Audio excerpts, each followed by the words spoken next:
and America's godly heritage. We talk about anything that affects your faith, your family, or your freedom. So don't go anywhere, because Point of View starts right now.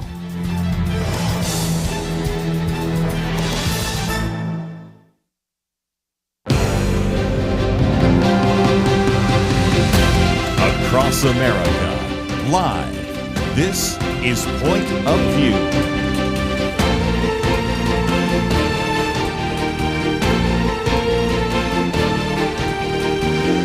And now, Kerby Anderson. Thank you for joining me. It is the Friday weekend edition. And first of all, let me welcome to the broadcast those of you listening on KDKR. That's 91.3 FM in the Dallas-Fort Worth Metroplex. We've been on there before, and we are on today once again. And I'm very excited to welcome any of you that are listening to KDKR. We're, of course, at a Point of View in the Dallas area. We broadcast all over the country. Love to have you join in a little bit later as we open up the phones, or just simply go to the website where we have many articles that you can benefit from as well. We have in studio with us today Erin Smith. She's the Associate Counsel with First Liberty Institute. We'll be talking about this National Religious Liberty Commission that has met on a number of occasions. And we also have Dr. Merrill Matthews, Public Policy Analyst, and we'll get into many of his articles today, as well as, of course, don't forget, we're in the midst of a shutdown. But before we get into all the issues with the shutdown, I thought, Erin, I'd come to you for just a minute. We've had Kelly Shackelford in here talking about what has happened at the National Religious Liberty Commission. And it seems like every time they bring in individuals to testify, most of them are your clients. Tell us more.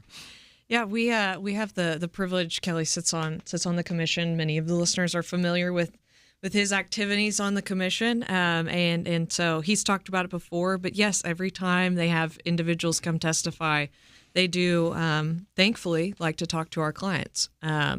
It's always sad to hear the ways that these rights are being violated, but we're grateful for the opportunity to get to present their stories to the commission so that they can think through proactive ways. Hey, how do we emphasize the importance of religious liberty? What do we need to do? What are action steps that we can take? And so this past hearing, which was on last Monday, yeah, just a couple days ago. Yeah, a couple days ago. It's been a long week, clearly.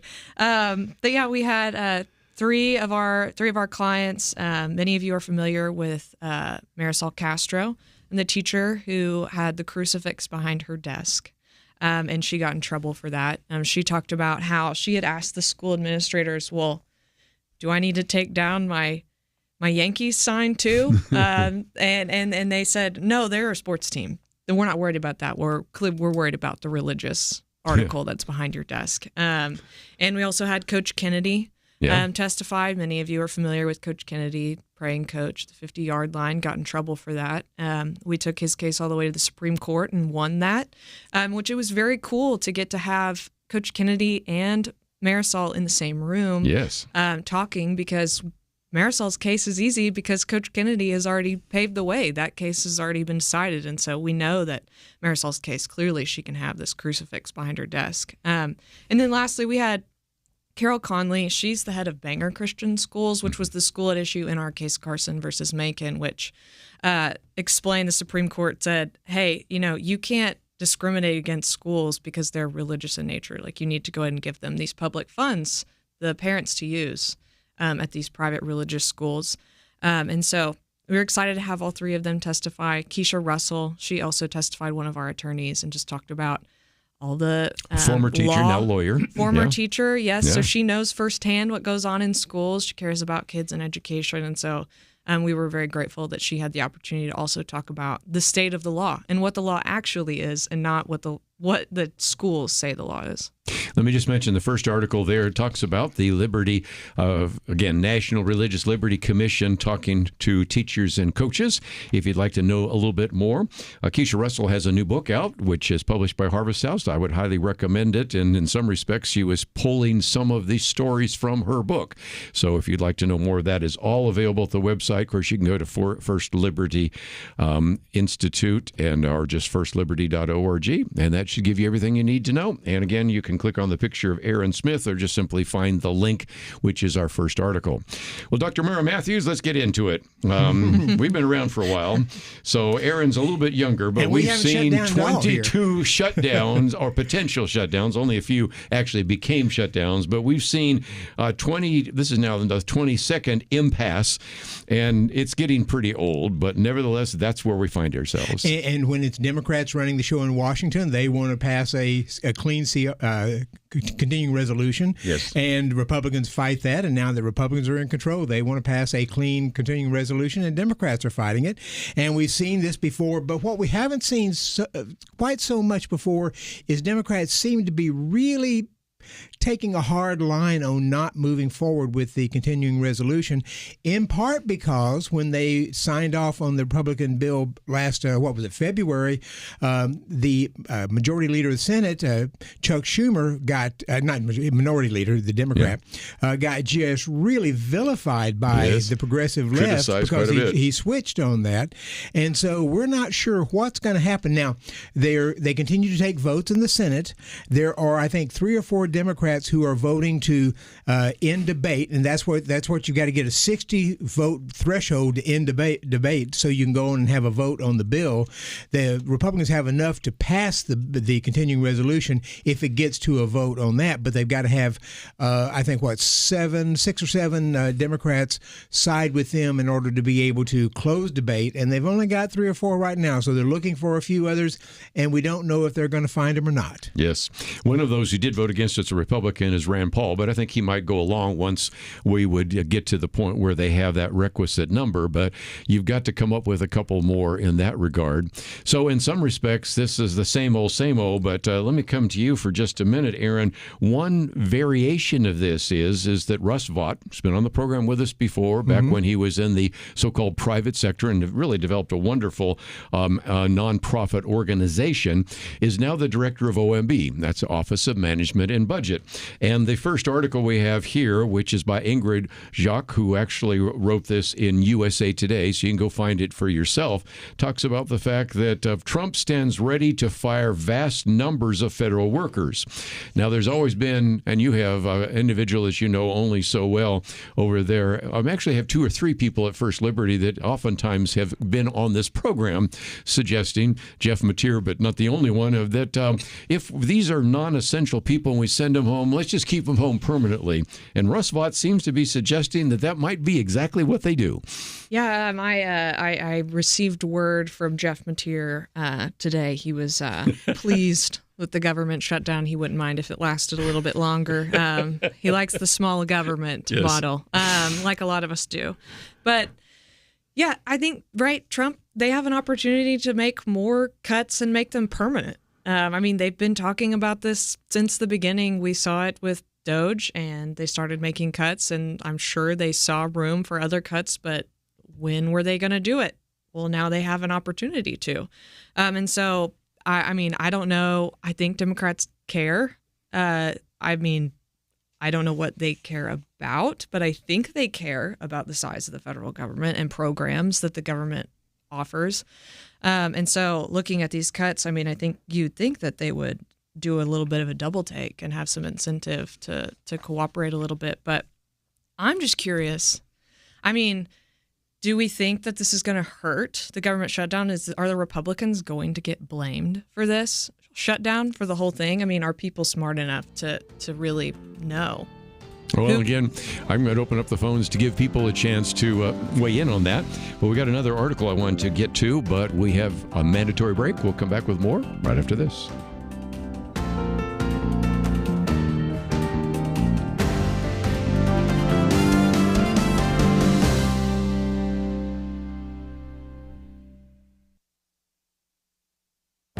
This is Viewpoints with Kerby Anderson. You know, I believe it is important for Christians to understand the liberal mind.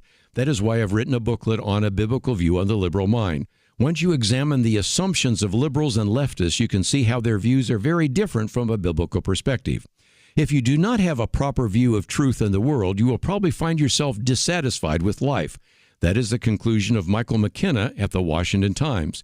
He reminds us that academics have found that Americans who identify as political liberal are less happy. He says the quantity and durability of that data is not really in question.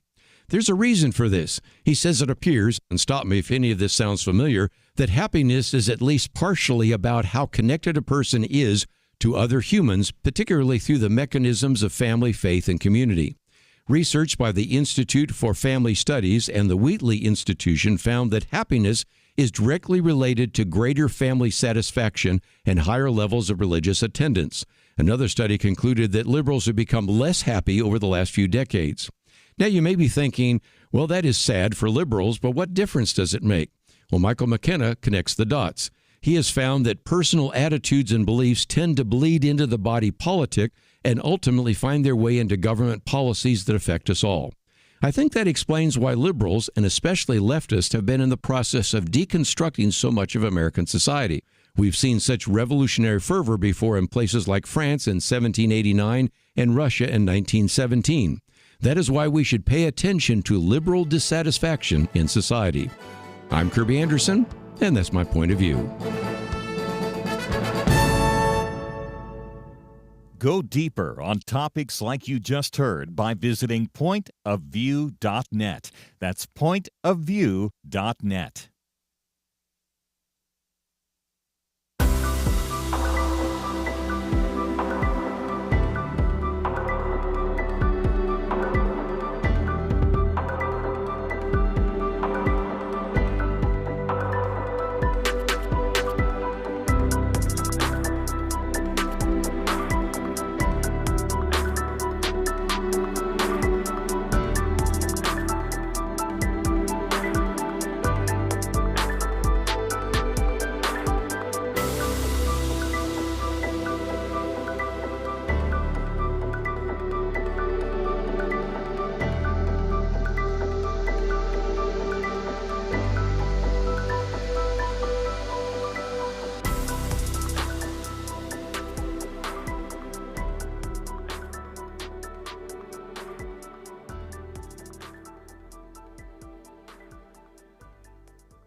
You're listening to Point of View, your listener-supported source for truth. Privileged to have in studio with us today Erin Smith and Merrill Matthews. And I might just mention our first article, Democrats got their shutdown, but they may just have given Donald Trump and Doge a big win. And that article goes on for a couple of pages.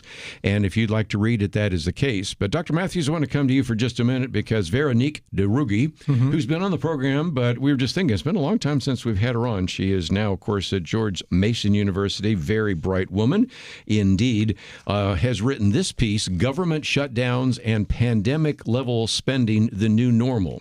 You know, it seems like every time we turn around, there's a shutdown, but there's a wrinkle, and that is the reason the Democratic leadership, at least, does not want to go along with what's called a clean CR, or a continuing resolution that doesn't have a lot of ornaments on the Christmas tree, is because they want to use this as pressure to continue these increased subsidies in the Affordable Care Act. Can you explain? Right. So the Affordable Care Act provides subsidies for lower income people. The government pays part or all of their premium. Those have always been fairly generous. But a couple of things have happened over the years, which is, and this is something we talked about, Obamacare would collapse if it wasn't for the government putting more money into the premiums, because sicker people tend to stay in, healthier people, if they go get a job, get employer's health insurance, they tend to leave. And so the pool gets sicker and smaller, and the premiums go up. And of course, because Obamacare has to accept anybody who applies, you can apply even if you're very sick and get insurance coverage. So one of the things that happened is it was creating a problem. When the pandemic came along, that gave the Democrats the ability to be able to say, let's enhance subsidies, because we've got people who are out of work because we're shutting down the government and other things. So they passed enhanced subsidies to make it in two or three different ways, to make it to cover more of the subsidy, to make your out-of-pocket expenses less, and so forth. So it was a real benefit for people who are on that, but it's at the taxpayer expense. Now Republicans just want to go back to the original Obamacare plan, and they want to end the enhanced subsidies that came along with COVID, because they said, we're not really in a COVID pandemic anymore. You think? Yeah. And Democrats are this is the hill that Democrats want to fight on. Now, part of the problem is that an awful lot of people in the plan, if you get free insurance, even if you're really healthy and don't use it, the money's going to the insurance companies, and they're not really spending any money on people. So that's part of it. The other part is the people have ways. An awful lot of people have actually declined their employer-based health insurance because they would have to pay a copay for their insurance. Right. So maybe, the employer may pay 75% of the premium, you pay 25% or something. If at certain incomes, they get the Obamacare free or nearly free. So there have been people who've been transitioning from employer-based health insurance over to Obamacare. Republicans would like to see them move back to the employer and put that cost back on the employer. So there's several reasons here why they want to try to get back to just the pre-pandemic premium level and subsidies, but Democrats are not wanting to do that. The other thing they're fighting on is Medicaid, because Republicans they want to have people working for Medicaid unless you're sick or you're disabled and you can't do that. So that's the place the Democrats want to fight. And they do have this one point: the premiums will be going up in the next few months. And so does that affect Republicans? Even if Republicans say, as something a few have suggested, let's continue the premiums for a year and say we're going to end it in a year, but that puts you at a midterm election. You don't want the premiums ending right before an election. So that's the struggle they're having. Well, and again, there's also the reimbursement to various hospitals, emergency rooms, if you come there illegally as an illegal alien. Now, again, the best place to get free health care is just to show up at an emergency room, even if it's not really an emergency room situation. Right. Under federal law, the government, the hospitals, if they take Medicare patients, are required to take, if somebody comes and shows up at the emergency room, all hospitals are required to take them and get them at least stabilized. It doesn't mean they can give them, a major surgery or something, but they have to get them at least stabilized. So that's been around for some time, and that's always been the case. And hospitals get what's called a disproportionate share payment. We call it a DISH payment. If you take a disproportionate share of uninsured people, the federal government gives you money to offset that cost. So even though you might see some more people take the disproportionate share or go to the hospital who are uninsured, the hospitals still get somewhat covered by federal grants. One of the things I'm finding right now, Erin, is people are just saying, I don't get it. First of all, I'm not into politics, and I don't know half as much as what Dr. Matthews just shared. But this whole idea that some of this health care benefit is going to go to illegal aliens who shouldn't be here in the first place doesn't seem like a battle worth fighting until you begin to realize that if your ultimate goal, and this would be for Bernie Sanders or Alexandria Ocasio-Cortez, or we yesterday spent some time talking about Zohran Mamdani, if you really want to get to the point where you have complete government control of the healthcare system, then anything that moves the wrong direction is something you're going to fight, so much so that you're willing to shut down the government. And so some people might look at this and say, this looks like a really silly kind of intramural battle, but it gets back to whether or not you want the government to run all your health care or whether you want to have a private health care system. Yeah, absolutely. I think that's what the American people need to understand. This is what's at stake. I mean, if the needle continues to move in the direction that we've been seeing with increased government spending, increased government intrusion and control in these areas that were primarily privatized, I mean, it's not just the healthcare system that gets affected by moves of the government. It's right. We're going to bring up Mamdani and talking about, government control of housing and rent and all sorts of things, right? You start seeing the government putting its fingers. This is something that the Democrat Party understands.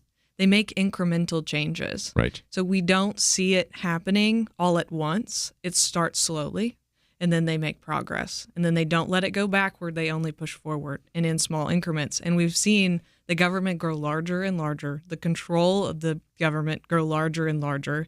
And now we're in a position where people feel like, man, if we shrink the government's control, we're going to lose a bunch of stuff. People are going to suffer. And so now it paints you, if you want small government, you look like a bad guy because you want to yank benefits from everyday Americans. And one of the things, and people will say, But illegal aliens are not allowed to join Medicaid or get Obamacare subsidies. Some states actually do spend extra to cover illegal aliens. Yeah. But in addition, if you get a fake Social Security card, or if you steal somebody else's information there and you're using their Social Security number, then the employer thinks, well, this person here is legal, and therefore allows the person to come in, and you could be paying into Social Security, you could be doing other things, and doing so illegally because you've stolen somebody's identification, like a Social Security number.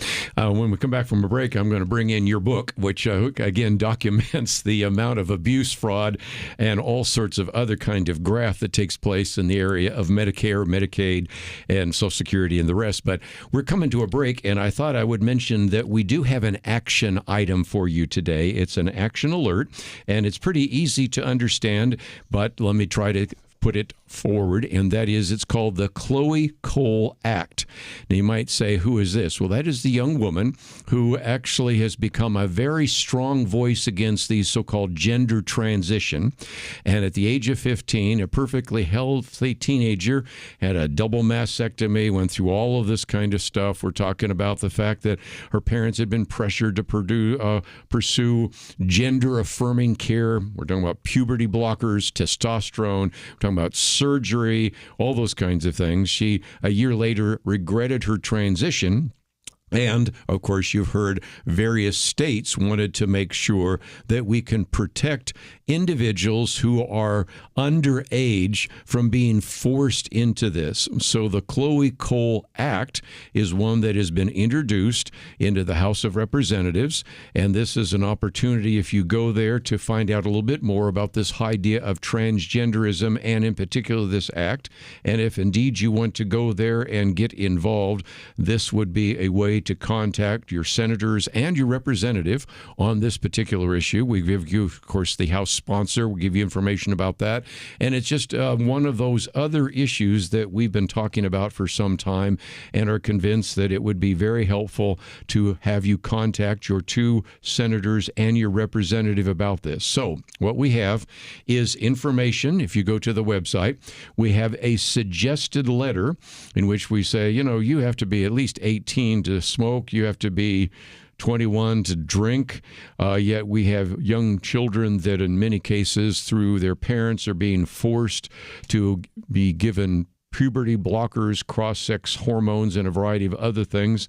And so you can express your opinion to your two senators and your representative. Once you've done so, you can click the button send, and it goes there automatically. Or you can print it out if you'd like and mail it.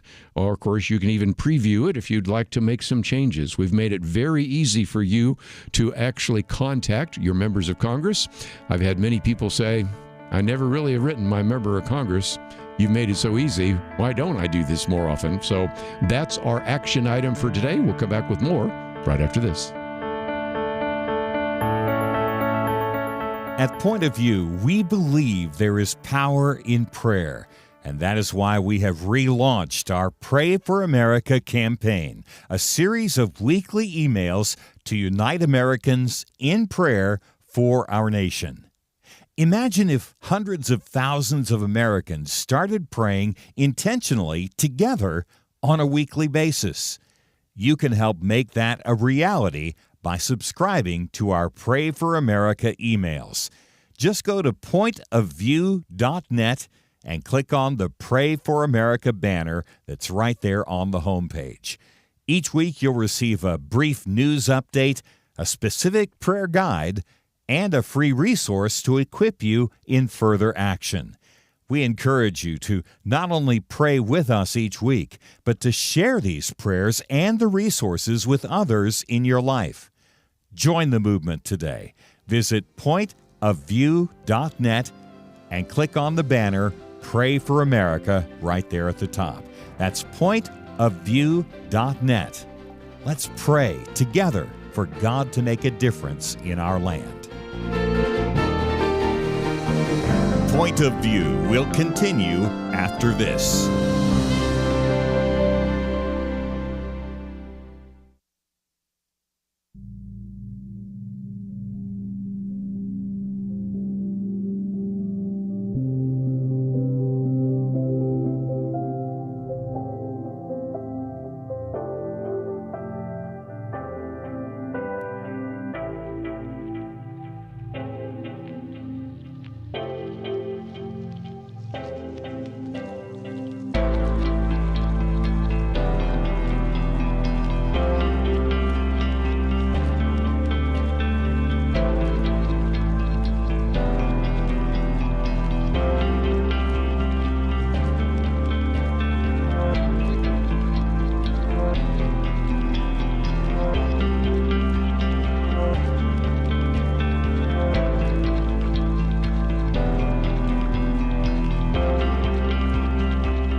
You are listening to Point of View.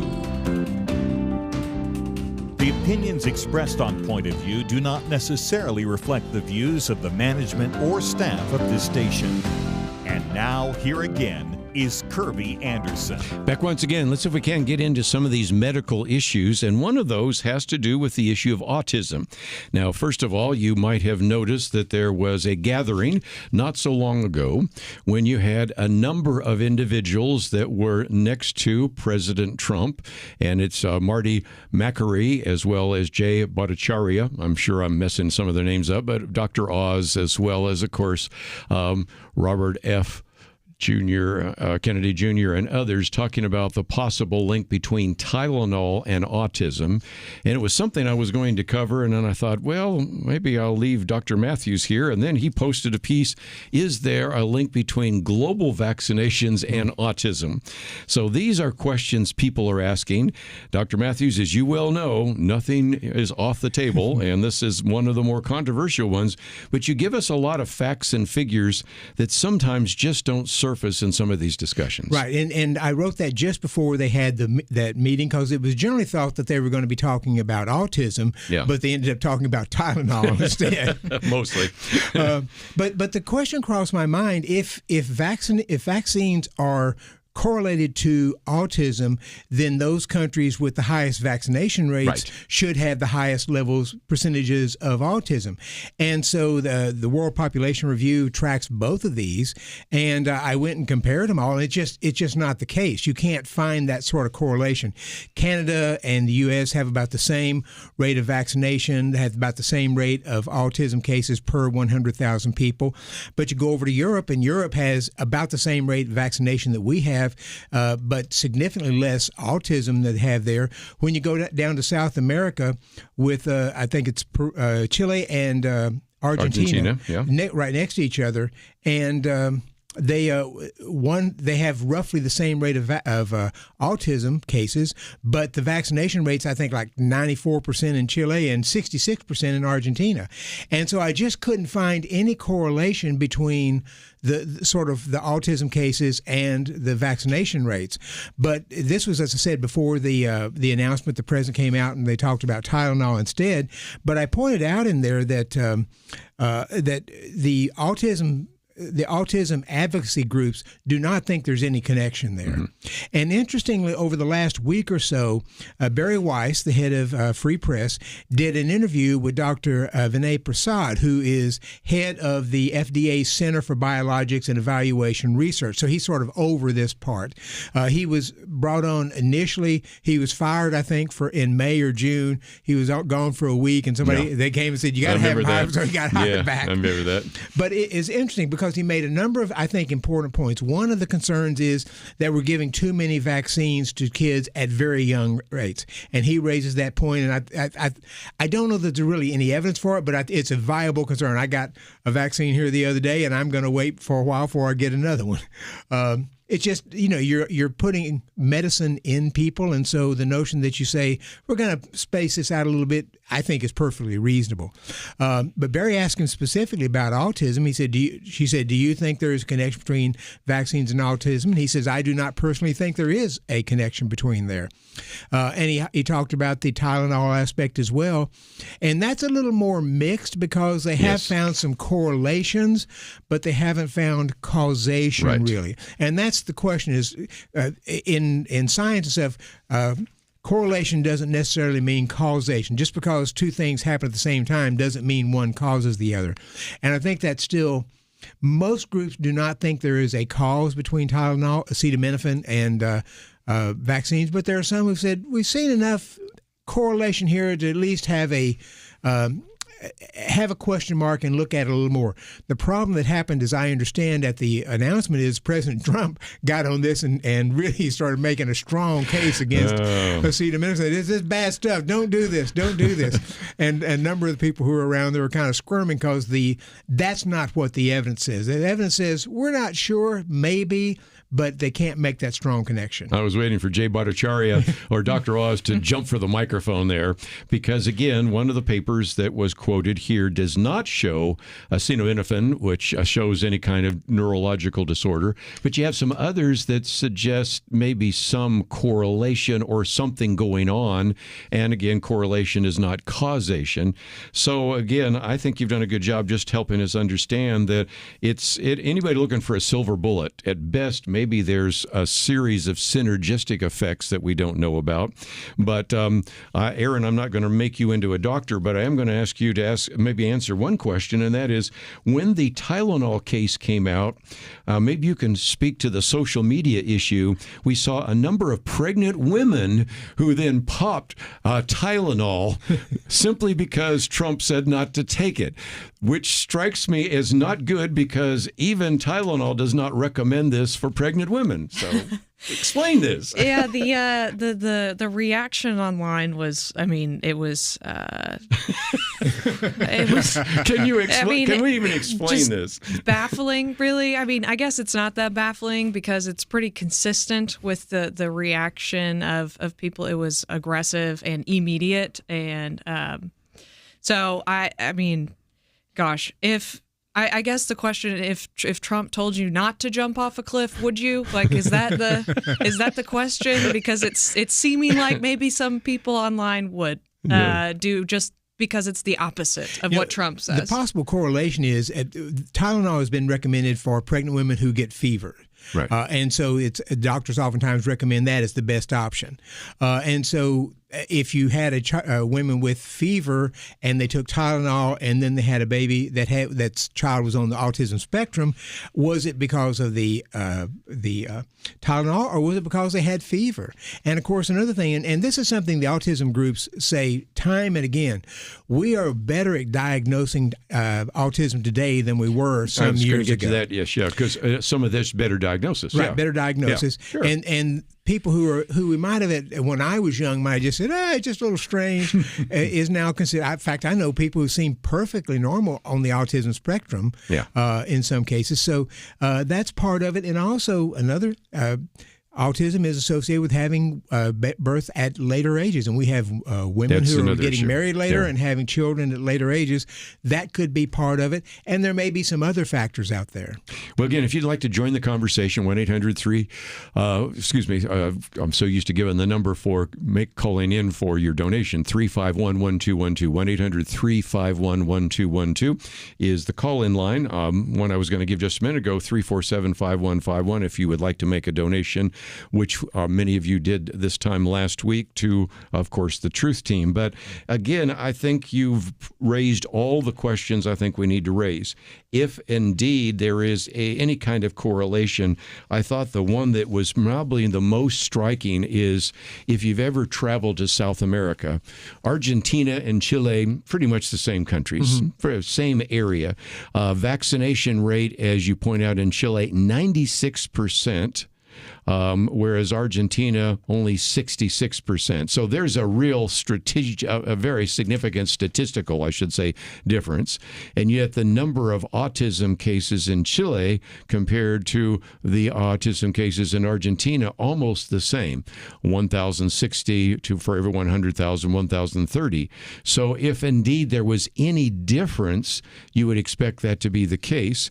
And let's go back to, some people called it Dr. Donald Trump the other day, out of the blue says, well, they don't vaccinate in Cuba, and they don't have autism. Well, yes, okay. If you were going to use a group, for example, in the United States, maybe look at the difference maybe between Mennonite or Amish and the general population. But these kind of anecdotal stories have a life of their own, don't they? Yes, they do. And initially the idea was that thimerosal, which was put into vaccines as a preservative in case bacteria got in there, because they used to put the vaccines in a bottle that they'd take several doses out of. We stopped that around 2001, and most of the time, if you get a shot, you get a single shot in a single syringe, and they throw the whole thing away. So there hasn't been thimerosal in nearly all vaccines in the U.S.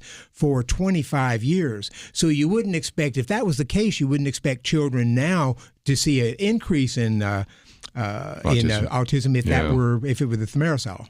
So again, maybe additional diagnosis, maybe even to say overdiagnosis is one. Later pregnancies, and maybe some other factors. Maybe some environmental factors or something that have an things of impact. that nature make some sense. Again, I didn't want to turn this into a medical journal discussion, but there is a sense in which this is one of the reasons why I hope you tune into Point of View. We're willing to take on some issues that other people are just going to mention and then move past, and I wanted you to at least have a little bit more of the facts and figures. And if you say yourself, okay, I got to read it for myself, well, let me just mention that it is the 4th article here. It appeared in The Hill, which is the journal of record for Congress. Is there a link between global vaccinations and autism? And if there is, the correlation you'd be looking for isn't there. And so just thought you would find that helpful. And we, of course, are willing to cover all sorts of issues. We come back, we're going to get back to chatbots and social media and all sorts of things, which I know both of our guests can address. All that coming up right after this.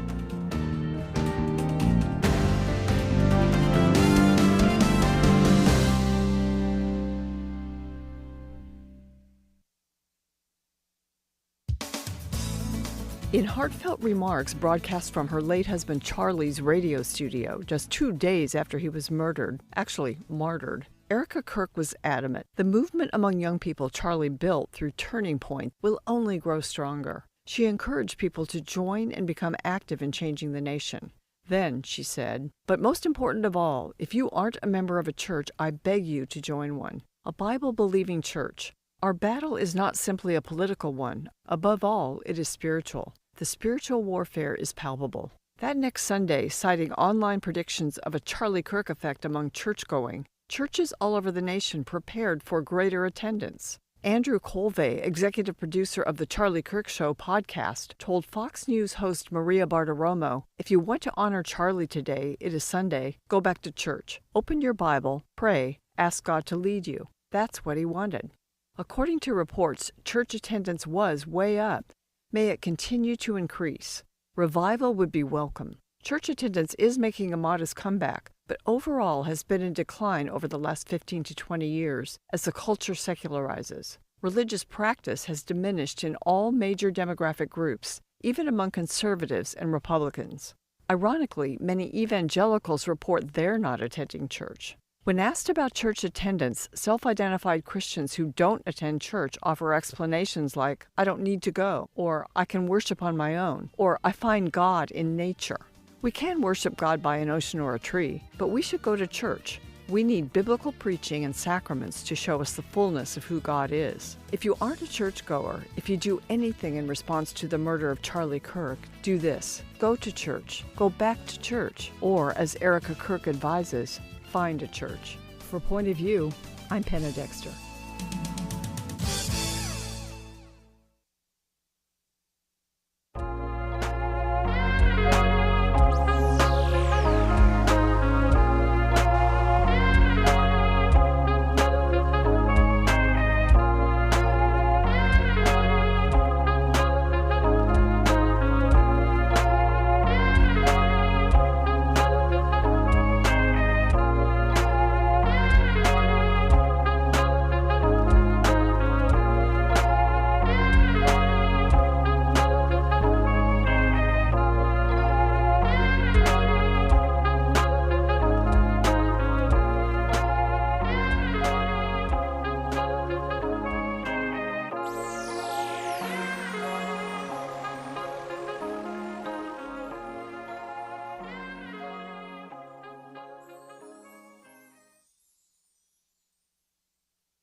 You're listening to Point of View, your listener-supported source for truth. Well, we've done enough medical education. By the way, if any of you want to make some comments, feel free to do so.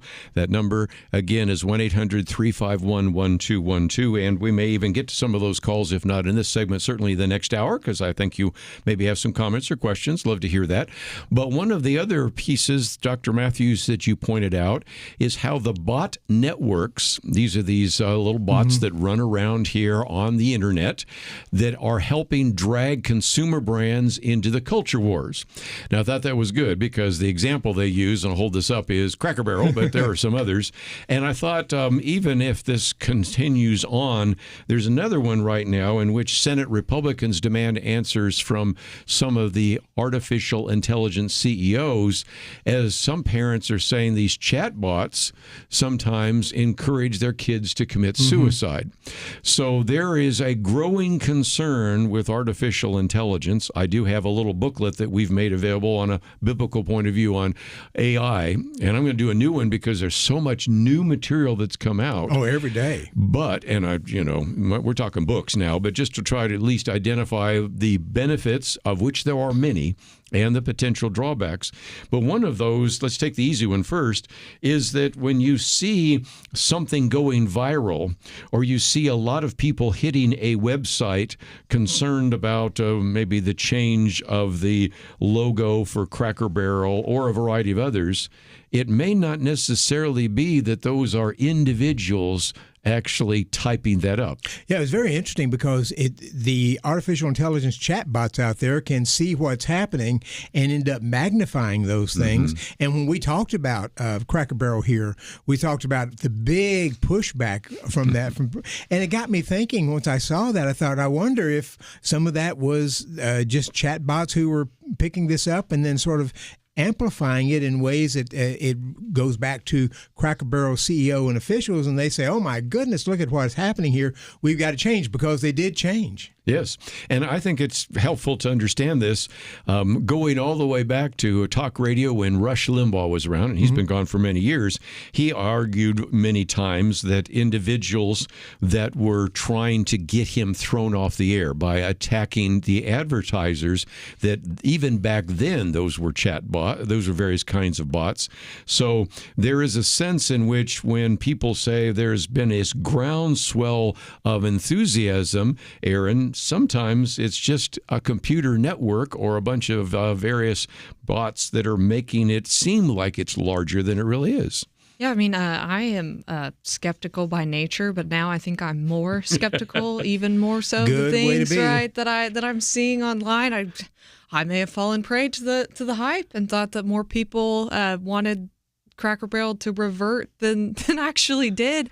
I mean, there's a lot of the bots stand to make a lot of money. The more clicks you have, the more valuable ad space becomes. The more engagement you have, you can make more money on that. And so there is monetary incentive to raising awareness around issues. I also wouldn't think it's out of the question for competitors to utilize this kind of a tool to drag their main competitor through the mud. I mean, currently the biggest thing right now is I think Netflix is getting dragged through the mud on the internet about encouraging or trying to groom children. And now I'm like, is that real? Is that a chatbot? I don't know. And so, yeah, there's a lot of questions. There's a lot of money to be made. There's a lot of sway. If you can seem like you have a lot of people on your side, you can get things done.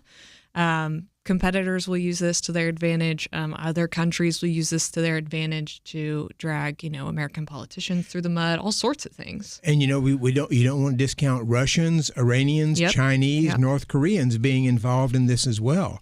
And sometimes when I look on a Twitter or X thing and I see all these retweets, I'm wondering, I wonder if that's all people, or if it was something that's critical of the president or something that's critical of the United States, if you have Russians in there going in and feeding those things and getting the multiplication up. So you look at it like, oh, thousands and thousands agree with this, and there may not be. And apparently it's not just there.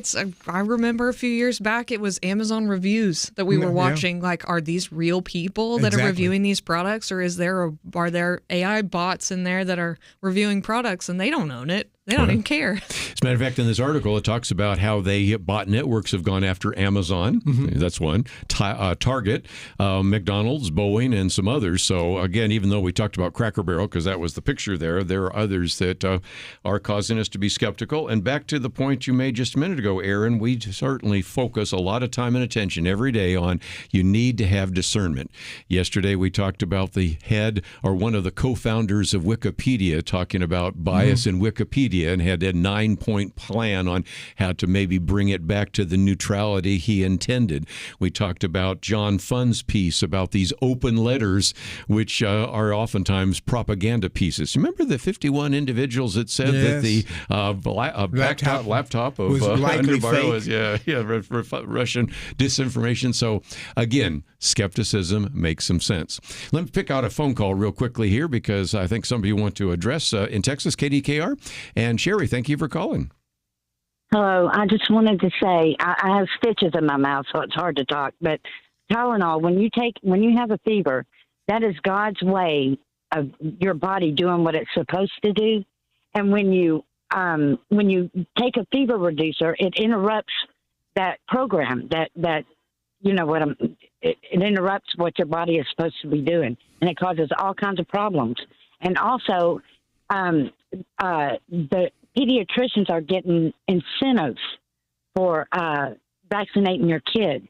And so once there's a problem with the Tylenol and all that, and then they vaccinate, and it's just, it all works against them, you know. But the Tylenol is really bad because you don't want to take a fever reducer when your body is doing what it's supposed to do. Makes sense. And again, one of the questions that people were having is when you looked at some of those supposed correlations on Tylenol, one of those was, again, from Harvard University, but there are people at Harvard University that seem to be connected to all that. So just a reason to be skeptical again, right? If the fever gets too high, you want to intervene. Yeah, of course. You don't want to have brain abnormality. For the most part, because I use Tylenol because it is not a blood thinner, excuse me, Right. as Advil and Motrin and those are. But I use it for if I get pain sometimes, I use that because it doesn't stop the pain. It just interferes with your feeling the pain. And so I don't have pain, and I'm happier not having pain. This guy does martial arts, so when he talks about pain, He it's knows a level, pain. Sometimes. a He knows level the different that some of us have not experienced. I'll take some more phone calls, and when we come back, I do want to get into this other aspect of these AI bots because some of them are really giving bad advice, not the least of which some are requiring the AI CEOs to talk about whether or not these chat bots are sometimes pushing kids towards suicide. But let me just mention again, if you just heard a few minutes ago, that we do have an action alert for you. Just simply go to the middle section of the website. It says Take Action, and click on that button. We do give you then some information about what's called the Chloe Cole Act, and it is one that has been introduced and would ban all chemical and surgical transition procedures for anyone under the age of 18. We give you some arguments for and against that you can find very helpful there. We give you a suggested letter that you can send to your 2 senators and your representative. You can modify it any way you want. Then you can click on that button that says Send, or some of you say, well, no, I want to print it out and then mail it, which is fine. You can do that as well. Or you can even preview what the changes are. So all of that is available at the website at pointofview.net. And if you'd like to join us on this conversation, especially the AI chatbots, that's what we're going to cover next. And then we'll get into some other very important issues right here on Point of View.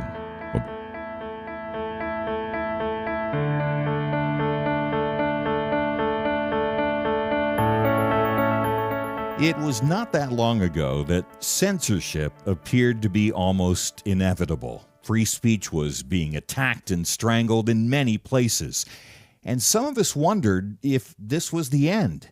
But now, many feel a new sense of hope, a chance for a fresh dawn.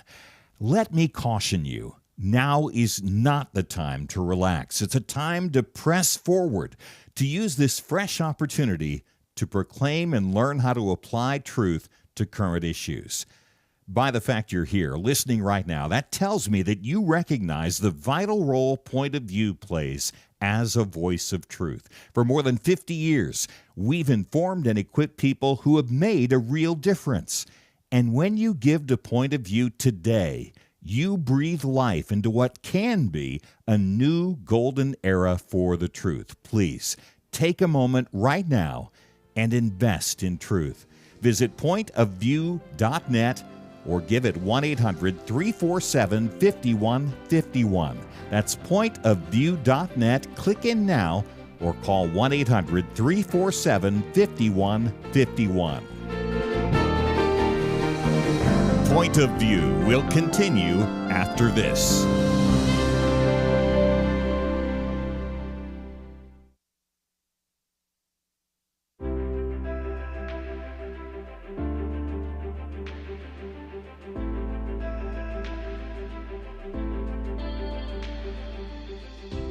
I just wanted to tell you, too, how much I have appreciated Point of View over the years. I've always been taught that we take care of our own, and I feel like Point of View is one of our own because of the Christian worldview that you do promote. And so I have become a partner today, and I just want to thank you so much, and just God bless you for all that you do. Listen, I wanted to make a quick comment. I'm a relatively new listener to the show, and I really kind of stumbled upon it more than anything because I'm doing some driving now that I wasn't in the past.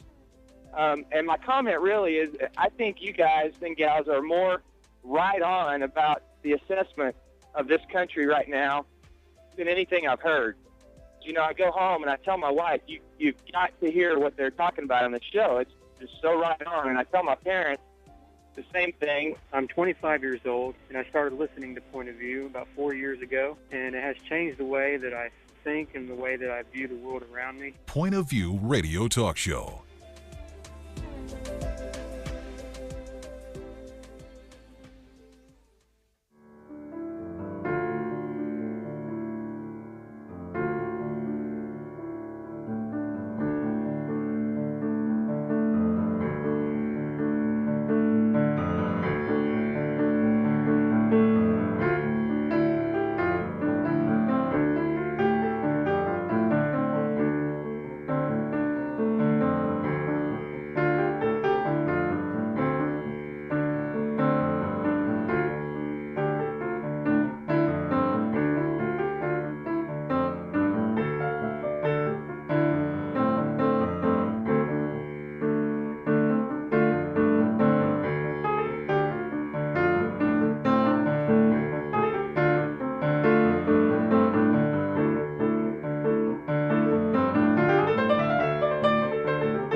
Hi, this is Kerby Anderson. You know, each day we take on the tough issues and provide a biblical perspective to them. The topics we cover are wide-ranging. Apologetics, theology, prophecy, creation and evolution, intelligent design, marriage, family, child-rearing, the millennial generation, trends in society, politics, economics, business, religious liberty, the Constitution, public policy, foreign policy, military policy, tensions in the Middle East, abortion, homosexuality, pornography, sexual ethics, media, technology, history, and America's godly heritage. We talk about anything that affects your faith, your family, or your freedom. So don't go anywhere, because Point of View continues right now.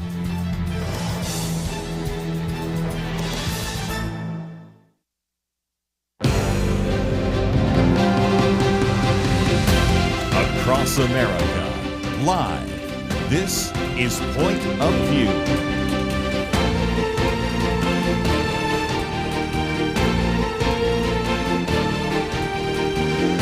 And now, Kerby Anderson. Second hour today, if you'd like to join the conversation, 1-800-351-1212, or just step back and listen. Erin, I'm just thinking that we have subjected you to quite a bit. I've already said that there are no issues off the table here, and you've been here a few times, but we have in the first hour, of course, talked about government shutdowns. We've talked about vaccines. We've talked about autism. We've talked about Tylenol. Of course, you did educate us about the National Religious Liberty Commission, but people have no idea what's next. One of the articles by Dr. Merrill Matthews, How to Approach Conspiracy Theories. We haven't even gotten to the one here about these AI chatbots pushing kids to suicide. And before we're done, we're going to talk about the Antichrist. So everything's on the table, would you say? Hey, that's perfect for me. This keeps my life exciting, so I'm here for it. This poor girl, she's looking at religious liberty issues every day, all these legal issues, and then you come in with Dr. Merrill Matthews. But here it is on the Hill, How to Approach Conspiracy Theories. Of course, you got a picture there of Alex Jones, but you're going to take on a couple of other people and do in that article, if you'd like to read it. Candace Owens. It's after the killing of Charlie Kirk, Candace Owens, who used to be a partner with Charlie Kirk at Turning Point USA, separated sometime. I don't know why that was the case, but she immediately came out and said that this is apparently a Jewish Israel was behind this.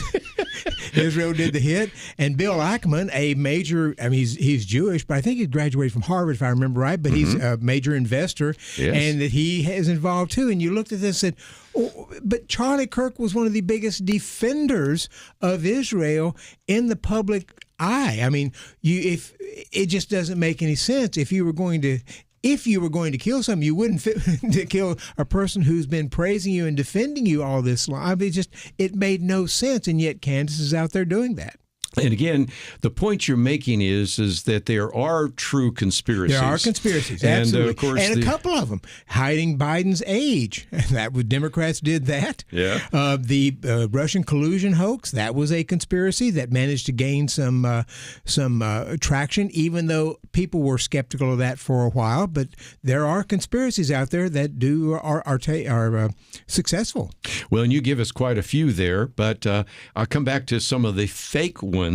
But one of the things I thought Erin had come back to is that the definition of a conspiracy generally is something that is secret and a plan between two or more people. But one of the ways to find the error of a conspiracy theory is when this conspiracy theory requires millions of people to go along, or even hundreds of people to go along, because it is just really hard in this world to keep a secret. And whether it was, in our generation, we talked about Watergate. One of the reasons why Chuck Colson said, I believe that Jesus rose from the grave, is because we couldn't keep the secret of Watergate more than 24 hours. And if indeed this was just a big hoax, I don't believe that these people would go and die martyrs' deaths for this. And there are people that are arguing every single day, and I see this on the internet all the time, that, well, we can't trust the moon landing. Just think of the number of people that would have to go along with that fake ID. All the astronauts, everybody working at NASA, people that manufacture rockets, just goes on and on. There are some very significant tricks that you can use, or techniques, probably a better word, to evaluate whether this conspiracy theory is true, right? Right. I think the first trick is the way the article ends. be skeptical. That's the first trick to figuring out if there's a conspiracy theory. But I really thought Dr. Matthews put it really succinctly. Listen, the more people that are involved, the more likely someone's going to spill the beans. Yeah. And I thought immediately of the resurrection of Jesus Christ from the dead. I mean, they're writing, hundreds of people saw him. You can go talk to him. They're just right here down the street. And this, what they were calling, right, this conspiracy theory, the disciples stole the body and he didn't actually rise from the grave. Well, they said, no, people have seen him. You can go ask him. And this is perpetuated for thousands of years, right? Yeah. This quote unquote conspiracy. But really, I mean, ask questions. Be someone that's willing to ask questions. Go research things for yourself. Don't believe everything you read on the internet. Yeah. I mean, just use your brain that God gave you. If it sounds strange, then be real skeptical about whether or not it can happen. And this is true with as you mentioned, all the people. Donald Trump has claimed that he won the 2020 election, and the idea, at least initially, was all the 7 swing states, somehow the voting machines in there changed the vote from Donald Trump to Joe Biden. But in order to have that many voting machines changed, you'd have to have 7 states involved in that. The swing states and so forth. That'd take hundreds, if not thousands, of people. And by now, we would have, I think, people would have told their spouse, and the spouse would have told, or told a friend, and the friend would have told. We've known. We don't have that. So if it takes a lot of people, it's really hard to come up with a conspiracy. Now, but just because it's unbelievable doesn't mean it might not be true. That's exactly also, right? So ask questions, but it might be true. The Steele dossier was one at first you go, that doesn't seem right, and then eventually it unraveled. Mm-hmm. So another, if you will, technique is to say, if an individual has been right most of the time, but every once in a while makes a mistake and owns up to it, that's the way things happen in news, especially those that rush to get the first information out. But you have a picture in your piece that I'm sure that he'll put up, you didn't, on Alex Jones. Okay, once you have an individual who, in this particular case, finds himself in a court of law and loses, and then still has a following, there comes a point in time where you just maybe have to start asking the question, is that the most reliable place to get news and information? Right, and especially with it was the Sandy Hook shooting that he was saying had been faked in some way, but you have the media out there talking to grieving parents, and anybody who really wanted to know could contact people around there and others. I mean, you could find the people who had lost kids in this thing. So it's just the notion that this was faked somehow is bizarre. I mean, it didn't make sense. There's too many people hurt by this. You also have the Journal article that actually looked at these conspiracy theories, and in some respects, they seem to be multiplying. Yes. And I think part of that is due to social media, don't you think? Yeah, one of the things they said is that the willingness to believe conspiracies actually seems to be growing, and people who think Kennedy wasn't a one-person job. I mean, some of these people are still around, and the number is actually embracing it. So the part of it that I mentioned, and I think Erin is picked up on, was you just ought to be skeptical. If it sounds too good to be true, or it just doesn't sound believable, be skeptical. Go to trusted sources and find out if it's true. And in some cases, conspiracies do actually go on, even unbelievable ones. But in most cases, it's not going to be true.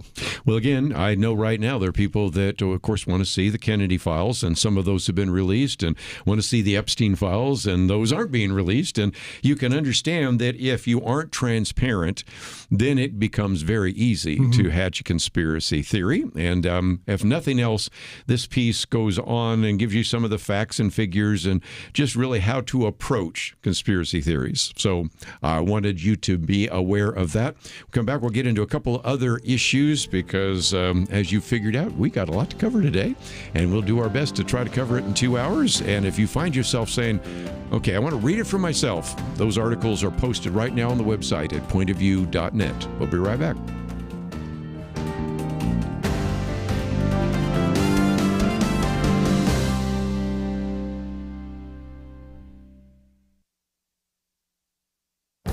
This is Viewpoints with Kerby Anderson.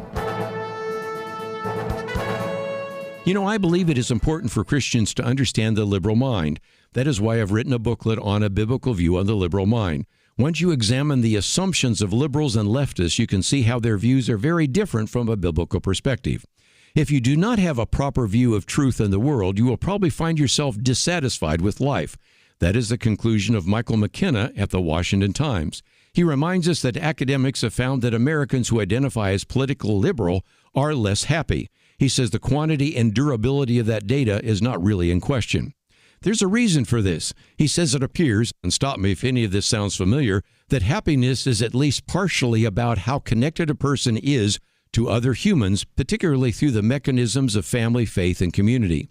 Research by the Institute for Family Studies and the Wheatley Institution found that happiness is directly related to greater family satisfaction and higher levels of religious attendance. Another study concluded that liberals have become less happy over the last few decades.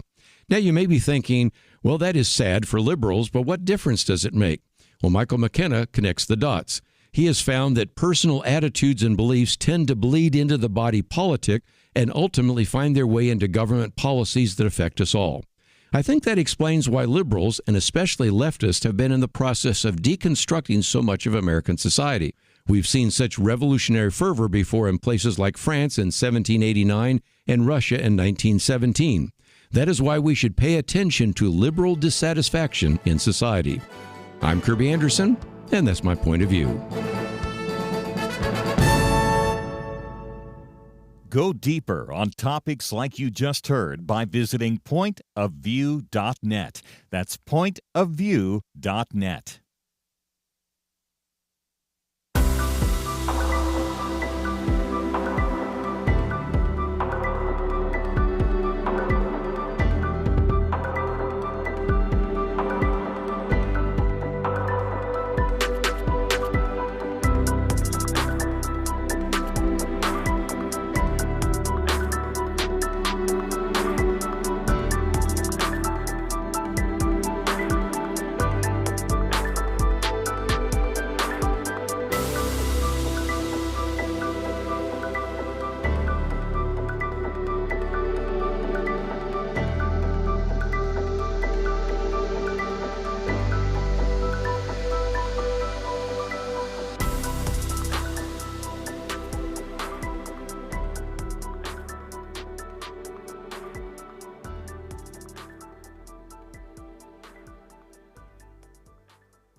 You're listening to Point of View, your listener-supported source for truth. Back once again, if you'd like to join us, 1-800-351-1212. Erin Smith, as well as Merrill Matthews, and this is not one I've posted, but people can easily find it, and that is the other day, Erin, 2 Republican members of the Senate Health, Education, Labor, and Pensions Committee are actually pressing right now some of the executives, AI executives. This would be Senator Bill Cassidy from Louisiana, Senator Josh Hawley from Missouri. And the concern is this: when you look at OpenAI, Anthropic, Character AI, as well as Alphabet and a variety of others, and the ChatGPT and all the rest, this is a concern for everybody, but especially the younger generation, which I know you focused a lot of your time and attention on, because sometimes these chatbots recommend some pretty awful things, one of which is that they are alleging, because some parents are alleging, that some of these chatbots are even pushing their kids to commit suicide. Yeah, it's absolutely tragic that children are being persuaded by artificial intelligence to take their own life. We're seeing a lot of this stuff come out, studies about the technology and the people that have, are the faces of the technology, or have helped create it or had this idea and imagined this world. They didn't think that people would believe or would interact like as realistically as they are. They did not. I guess they just didn't predict that people would rely on this technology so much and would believe everything that this robot is telling them, this computer. And so we're seeing now the consequences of not thinking, man, what if a kid gets on here and we've created this artificial intelligence that its bent is to validate the user? What happens when it says every idea you have is great and I'm going to help you achieve your goals. And some people would get on there with either bad goals or not thinking clearly, and then suddenly they're led down this path by something that they think they can trust, and they can't. And partially it's because they're kids and they lack, a fully developed brain. And so technology continues to be something that I think parents should be watching their children and monitoring Even how more their kids so. are using that technology and time that they have on their computers alone. I think parents need to be aware, but I also think kids need to be aware that technology can be a really dangerous thing if we're not learning how to use it appropriately. And maybe we don't jump full in and believe everything that a chatbot is telling us. It's very, very sad that this is going on, but I'm glad that they're paying attention to it and want to take a harder look. And the companies are struggling because if the notion is sometimes brought up, how can you put an age limit on here? So if 16 or 18, but people can lie when they're doing that. And it's the case that some people get more positive feedback from the chat box, and then the chat box becomes their best friend. Yep. And their boyfriend or girlfriend. It's a strange boyfriend or girlfriend, and they're getting cannot make this up. Well, in fact, in 1950. The book I, Robot came out. Yeah, that's right. And there's one of the articles in there because these were a compilation of 9 articles written over the 1940s. But this is Isaac Asimov, and he has one in there that is called Liar, one of the stories. And a robot comes in, and he's lying to an older lady who is a robot psychologist, telling her, and she's about ready to retire, but he's telling her how great she is, and some people really like her. And she begins to believe that, but it's called Liar because the robot is programmed not to harm people, and he sees that she wants to be encouraged by things, so he tells her lies. And it's this goes all the way back to before 1950, because the book comes out in 1950. One of the pieces that I might mention, and I watch Bill Maher probably more than I should, but Bill Maher the other day had an expert from Silicon Valley on there, and this individual was talking about how these computers, these AI computers, really have this idea of self-preservation, and as a result, they have found that more than one occasion, if they even let the computer know that they're going to disconnect it and use a different computer, that then they will then go and try to find some ways to maybe try to blackmail some of the programmers and things like that. And one of the things that this individual said is, well, we just never saw that coming. And Bill Maher said, yes, we did. Are you not familiar with Terminator and Matrix? In other words, this has been the dystopia view, and you take us all the way back to the 1950s with Isaac Asimov. I'll go back to I, Robot again. The third law of robotics is for a robot to protect its own preservation unless it contradicts the first 2 laws, which is harming a human or obeying a human. So, yes, Isaac Asimov saw this back in the 1940s, that the third law of robotics was to protect your preservation. Well, and again, if you have not read the book, you probably saw the movie, I, Robot. And again, that's another one of those examples. And it just is an illustration and what the individual from Silicon Valley was saying. And this is the concern that you're hearing from Ray Dalio and from Josh Hawley and a variety of others. Ray Dalio is a multimillionaire investor. Of course, Josh Hawley, of course, is in the Senate. And that is, there is such a push right now to be the winner in terms of AI. And we're pushing it in the United States like never before. And we're building these data farms just down the road from where we are right now broadcasting, and we want to beat China in the AI. But as everybody's pushing to try to develop the most sophisticated AI, nobody's stopping long enough to say, are we even going down the right path? And that's the concern that people are starting to raise. Yeah, I mean, this is headed in one direction, and it is to further the technological advances that we're seeing, right? We just want to make progress. We're just addicted to progress. We want to beat everyone, right? It's competition. Competition's a good thing. I like using a chatbot. I was using one last night to help me reevaluate my budget. But I did notice, right, when you're talking about it doesn't want you to disconnect, it did keep asking me if I wanted it to do something for me. Do you want help with this also? Do you want help with this? And I'm thinking, well, maybe I do. Maybe I do need help. And it kind of just keeps you on the hook for a while. But Isn't that amazing? The technology's got its pros, but it also has its cons, and so we need to be careful and probably think about. One more thing, since you are just more recently from school than the rest of us, although we've been professors, we've seen it too. They're not only using AI to write their papers, a lot of the professors is using AI to grade the papers. Are we getting to the point where nobody's doing anything originally? That's a good question. Schools are having to deal with this AI coming into the universities, and it's a decision that these people that are running the schools are having to make. Do we want to embrace it, or do we want to try to get people to stay off of it? Like, what do we do? How do we determine if someone is using AI? And there's all sorts of tricks that teachers are trying to learn and implement. But then you go back and you look at the teachers who are telling the students not to use AI, and the teachers are writing the assignments using AI. And so it's a double standard. The kids know it. The teachers know it. So what do you do? Some schools have said you got to check your phone at the door when you come in, because we don't want you going to do this. Because you and I remember when the calculators were just coming in. The question for our math class was, do we let them use a calculator or not? Then the phone, and now AI. You never had to deal with that when you were teaching at Collin College, right? Did not. Did not have to think about that. And now, they can find facts and figures on these digital devices and all the rest. And, of course, they can sneak material in there. So it's just a different world for sure. So I just thought I would mention that, again, that's one of those pieces that you can maybe find in another venue. But we've got a couple other articles I wanted to get to.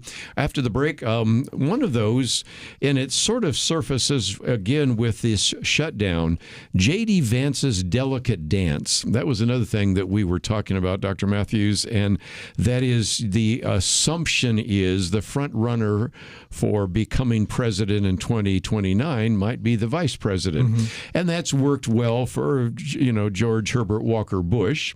Hasn't worked so well for Al Gore or for a variety of others, or even Hillary Clinton, although both of those were very close elections. And so in some respects, especially as you get closer to the primary season, there's a sense in which you really sort of have to disconnect a little bit. And you all probably remember when you had a very significant question that was asked of the previous vice president. Indeed. and she gave an answer that came to haunt her. Nothing comes to mind. If you're the sitting vice president, then the question is, how do you disagree? What would you do? What would you do different with the president? And it puts you in a tough spot, especially if you've got a strong-willed president who doesn't want you disagreeing with anything. So, yes, Kamala did that on The View, and she made a mistake doing that. And J.D. Vance may, at some point in the next year or so, because he is, as vice president, becomes the heir apparent to the Republican nomination. He may not win it, but you sort of say he's got a good foot in the door. Yeah. Again, Marco Rubio, J.D. Vance, somebody on the Republican side is pretty obvious. As a matter of fact, there are quite a few that you can look at. I'm not sure who they come up with on the Democratic side. AOC? I don't think so, but who knows where we end up on that. So we'll come back and get into that, and then we've been postponing our discussion about the Antichrist. We'll be right back. Where does moral truth come from? According to 58% of Americans, individuals determine moral truth. A quarter of Generation Z says society determines moral truth, and morality can even change over time. Only 42% of Americans believe that truth comes from God. I don't know about you, but I find these numbers extremely troubling. It really is a crisis of truth, and that crisis has consequences. Look at society. Evil is called good, good called evil. People with biblical beliefs are called bigots, or worse, they're canceled. But there is hope. The Bible promises the truth will set us free, and that's why Point of View is relentless in our commitment to the ultimate source of moral truth, God's Word. At Point of View, we know that God's truth is eternal, and if we stand together, we can help more Americans apply His truth in their daily life. Help Americans find truth again by giving at pointofview.net or call 1-800-347-5151. That's pointofview.net and 800-347-5151. Point of View will continue after this.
You are listening to Point of View. The opinions expressed on Point of View do not necessarily reflect the views of the management or staff of this station. And now, here again is Kerby Anderson. Final half hour, we'll get to some other phone calls in just a minute, which I think one of those will set us up for our next topic. But just for another minute or two, I thought I would spend some time mentioning that this piece by Jack Butler calls it J.D. Vance's Delicate Dance, and that is obviously Donald Trump picked him because he certainly agreed with him. Not initially, though. It's amazing some of the things that J.D. Vance had said about Donald Trump originally. And I remember when Penna Dexter did the interview with him when he was in Silicon Valley and published the Hillbilly Elegy. And if you had told me that he was, first of all, going to be a senator in Ohio, I'd say, well, probably not, but it's possible. If you told me he's going to be vice president, I'd said, no, shit. And there's where we are now, talking about an individual who has been very gifted. And one of the people that is singing his praises, and of course Charlie Kirk was as well, is Hugh Hewitt. You know who Hugh Hewitt is. And Hugh Hewitt says, J.D. Vance is amazing. He says, look, I'm in my 60s, and I can, really deal with these issues very quickly, but I've had 60 years, or at least 40 years of preparation. Here's an individual that just a few years ago came into the political realm, and he's like a Gatling gun or like a machine gun with facts and figures and things like that, and understands how not to accept the premise of the questioner and brings all sorts of facts instantaneously to the discussion. So pretty gifted, and you don't see people like that every single day, and that is certainly one of the gifts of J.D. Vance. Yes, it is. And of course, as I mentioned, he becomes the heir apparent, being the vice president to the nomination. But there may be some other people. Glenn Youngkin, the governor of Virginia, is going to be without a job here soon. Yes. And he's looked at. We may have some others. Ron DeSantis from Florida may decide to jump back in the race, and we'll see who ends up inspiring people. But I will mention this, and I looked at this some years ago. If a president has been in two consecutive terms, and then is out, it almost always switches to the next party. Yes. George Herbert Walker Bush was the exception to that. Yes. But typically, it always the public's just sort of, we're ready for something different now, and it often shifts. So, but. Of course, Donald Trump hasn't been in for two consecutive terms. Assuming he finishes this term, he'll be in for 2 terms with one in the middle, which makes it kind of different. So who knows? And then Donald Trump is sometimes he's on a high, sometimes he's on a low, and we'll see what happens. But he's got 3 more years to either make the country great again or get people upset with him. I cannot even predict what's going to happen in the midterms next year, and that's just months away. 13, 14 months away. But that's where we find ourselves in that world. Let me take a phone call because I think it perfectly sets up our next topic, and that is we'll go to Oklahoma this time. Robert, thank you for joining us today. Yes, sir, Kirby. Thank you for accepting my phone call. I live in Altus, Oklahoma. Very good. Well, what would you like to add to the conversation? The quick progression of artificial intelligence, how quickly it's moving and coming along. I just have a sneaking suspicion that artificial intelligence could turn out to be the Antichrist, and I was wondering what you folks would think about that assumption of mine. Well, you're not the only one out there, because the next article, and I'll hold it up for you to see, for those of you looking online, Peter Thiel, and he's a bright individual and certainly very much involved in Silicon Valley, but also has said he wants everyone to think more about the Antichrist, because he's looking at the fact that when we are looking at this rapid advance of technology, we're talking about the fact that we're racing towards, as he says, the last battle, the Battle of Armageddon, and the ability to surveil everyone around the world. That requires quite a bit of deep data and even AI. And so he's not saying the AI would be the Antichrist, but you talk about a technology that would allow a future dictator to have the kind of control that only a Mao Zedong or Adolf Hitler would have really hoped to have. it shows that we're really moving into a very different world, aren't we? And that article talks about tech titans getting involved in discussions of the end times, Armageddon, the Antichrist. And I looked at this and I said, who knew? I mean, I didn't know all that was going on among the tech titans, that they're interested in these things. But they also, I mean, given the call, they also may be sort of the people who are bringing this around in some way. Well, again, one of them points out that, again, he, as a devout Christian, is expanding on a number of speeches that he's given. Gave a lecture just recently on this whole age of scientific progress, and has talked about the Antichrist in closed 4-part lecture series right there in San Francisco. Mm-hmm. And then, of course, some of them in Silicon Valley, there by San Jose and Palo Alto and this kind of thing. And so, again, Erin, this is one of those ones where when Dr. Matthews sent this to me, I go, who knew? And the right is, we didn't know. And there are people in Silicon Valley and tech titans really saying, what are we doing with the technology we are developing? Are we going to put that in the hands of someone who really will want to control our whole world the way, say, the Chinese government controls Chinese citizens right now? I mean, I didn't know that these conversations were happening. I think based on our previous discussion about chatbots and leading kids down really dark paths, maybe those are some questions that they should have possibly been tackling first. But really, I mean, it's not surprising that these people are in pursuit of solving problems and solving these mysteries. And what is one of the greatest mysteries that humanity knows? It's what happens after and where are we headed? And so it would make sense that they would be intrigued, I think, by this thought of Armageddon or a one world government and what happens, and are we contributing to the problem, or how do we stop this, or is it possible to stop? How do we prepare? And so it would make sense that they've got a lot of questions, and I'm sure that they are very, very smart, but also have a lot of interesting thoughts. I think I have read the book of Revelation, and it still is very much a mystery to me. And so I'm always curious to hear people's perspectives on that. And, scary times tend to get people thinking about the end times. Yes. So World War II would have done that.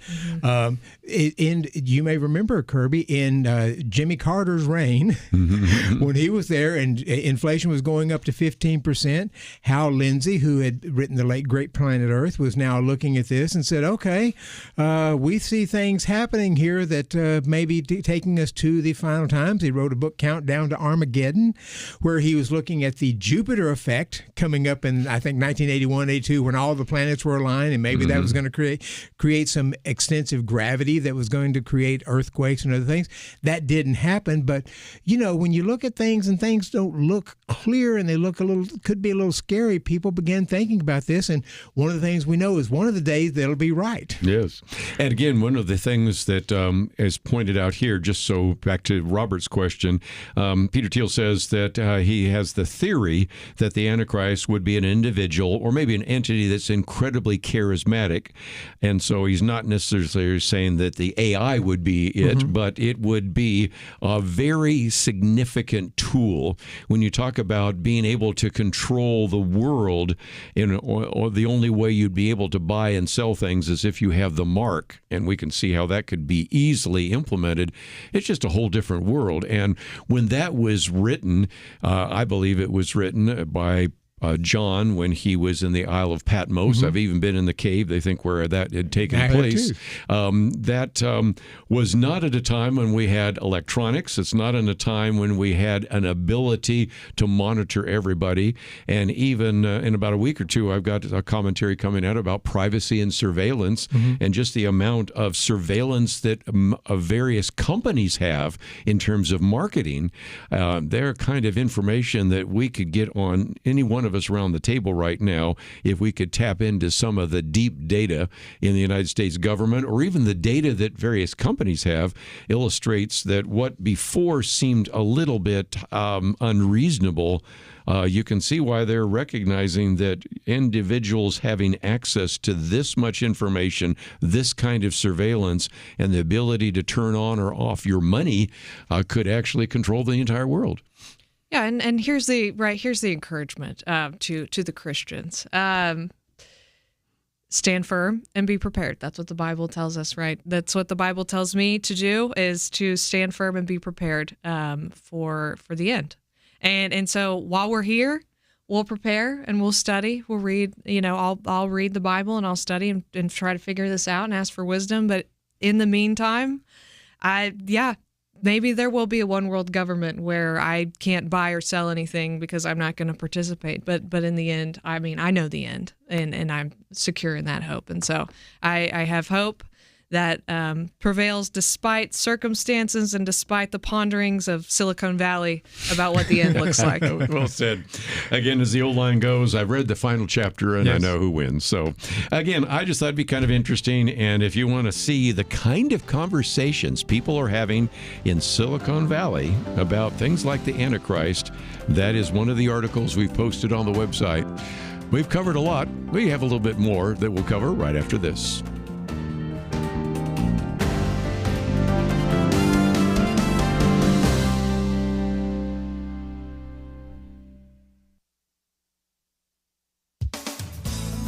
In heartfelt remarks broadcast from her late husband Charlie's radio studio just 2 days after he was murdered, actually martyred, Erica Kirk was adamant the movement among young people Charlie built through Turning Point will only grow stronger. She encouraged people to join and become active in changing the nation. Then, she said, but most important of all, if you aren't a member of a church, I beg you to join one, a Bible-believing church. Our battle is not simply a political one. Above all, it is spiritual. The spiritual warfare is palpable. That next Sunday, citing online predictions of a Charlie Kirk effect among church-going, churches all over the nation prepared for greater attendance. Andrew Colvey, executive producer of the Charlie Kirk Show podcast, told Fox News host Maria Bartiromo, if you want to honor Charlie today, it is Sunday, go back to church. Open your Bible, pray, ask God to lead you. That's what he wanted. According to reports, church attendance was way up. May it continue to increase. Revival would be welcome. Church attendance is making a modest comeback, but overall has been in decline over the last 15 to 20 years as the culture secularizes. Religious practice has diminished in all major demographic groups, even among conservatives and Republicans. Ironically, many evangelicals report they're not attending church. When asked about church attendance, self-identified Christians who don't attend church offer explanations like, I don't need to go, or I can worship on my own, or I find God in nature. We can worship God by an ocean or a tree, but we should go to church. We need biblical preaching and sacraments to show us the fullness of who God is. If you aren't a churchgoer, if you do anything in response to the murder of Charlie Kirk, do this. Go to church. Go back to church. Or, as Erica Kirk advises, find a church. For Point of View, I'm Penna Dexter.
You're listening to Point of View, your listener-supported source for truth. Back for a few more minutes. Let me just mention that oftentimes we encourage you to listen to the commentary by Penna Dexter. My commentary comes out in the first half hour of the program. Hers in the last half hour of the program, and hers actually is once a week. And so if you sign up, there's a button that says on our website, never miss a viewpoint. Sign up here. My commentaries will land in your inbox Monday through Friday. Hers will land on Saturday. And a lot of people said, "Where's Penna?" Well, she sent this and said, "Well, I'm in Italy right now." So anyway, this is the commentary about finding a church, and it is based upon the comments by Erica Kirk, the individual who is the wife, of course, of the late husband, Charlie Kirk, who encouraged people to become a member of the church and a member of a Bible-believing church. And a lot of people have talked about the Charlie Kirk effect.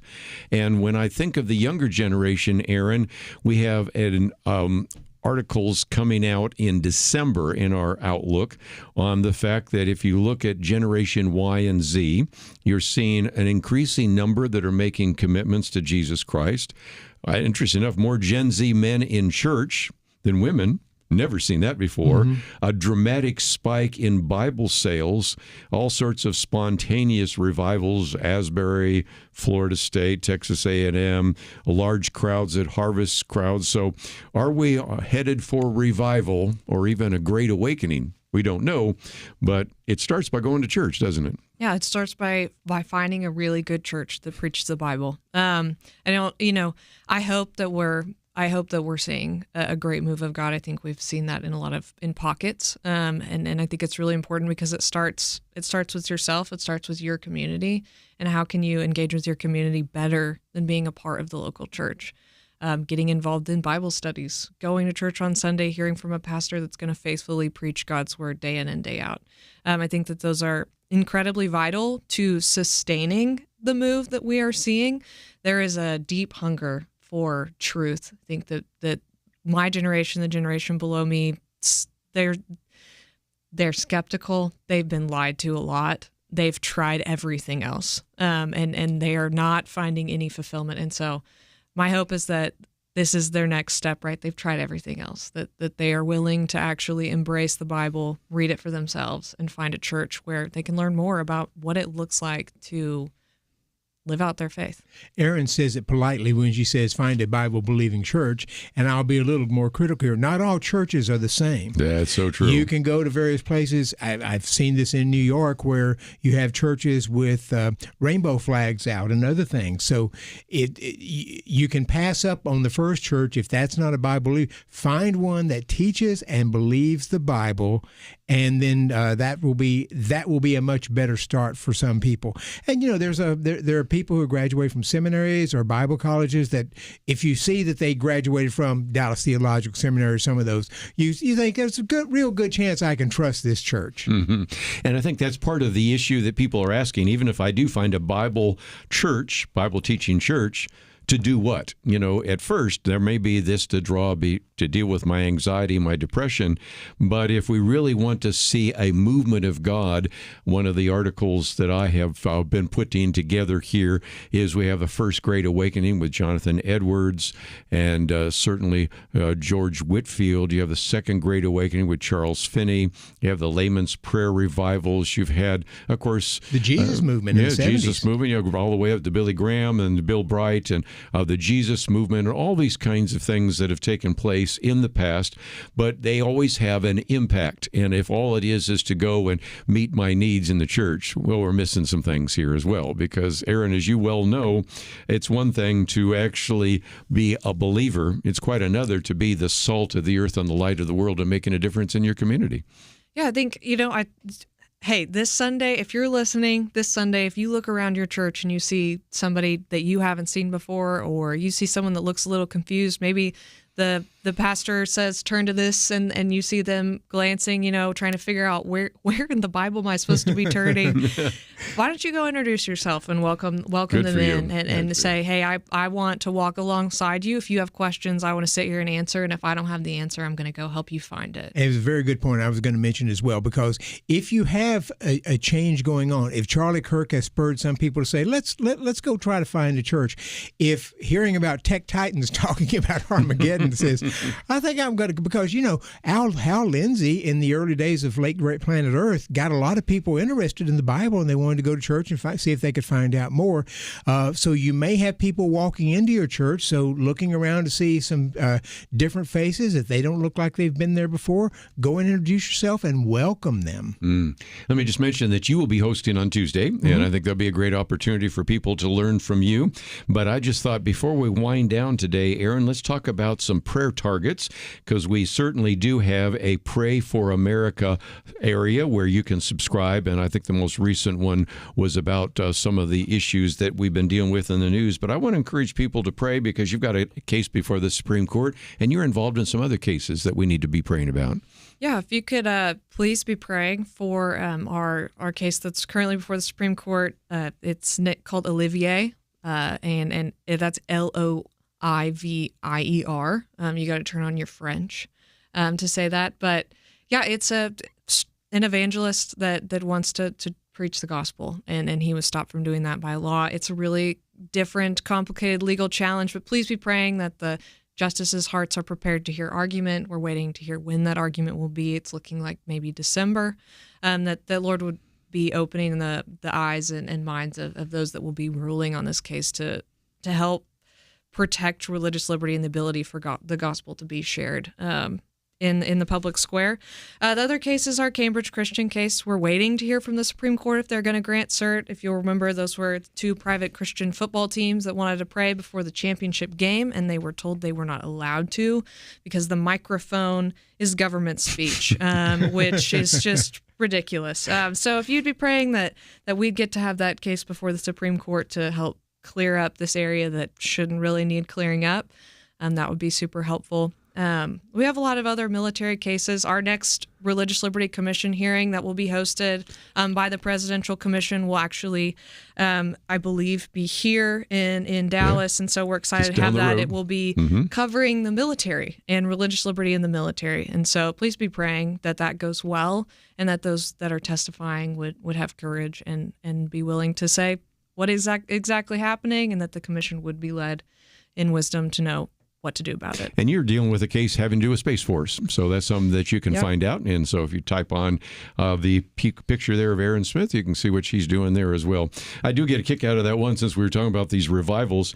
It was in that stadium where Billy Graham had a evangelistic outreach that they said, no, you can't actually pray, even though it's two Christian schools, because it's a government microphone. I mean, the irony of that is immense. So if nothing else, I thought I would mention that as well. Just about out of time. Again, I gave you an action item, and over the weekend, if you haven't had a chance to click on the button, it's a great way that you can contact Congress about the Chloe Cole Act. And if you want to learn more about that, you can certainly find that on the website at pointofview.net. Did mention that Dr. Merrill Matthews will be here on Tuesday. I know we got Liberty McCarter teaching and leading some of those, and a couple of other individuals will be there involved as well. So I encourage you to find these wonderful articles on the website and to read them and pass them on to others. And again, if you can support this ministry, we got up to about 70% of our goal in Truth Team from last week. And if you want to help finish it off, we'd greatly appreciate that as well. Most importantly, I want to thank Megan for help engineering the program today. Steve, thank you for producing the program. Enjoy the weekend, and we look forward to seeing you back here on Monday, right here on Point of View.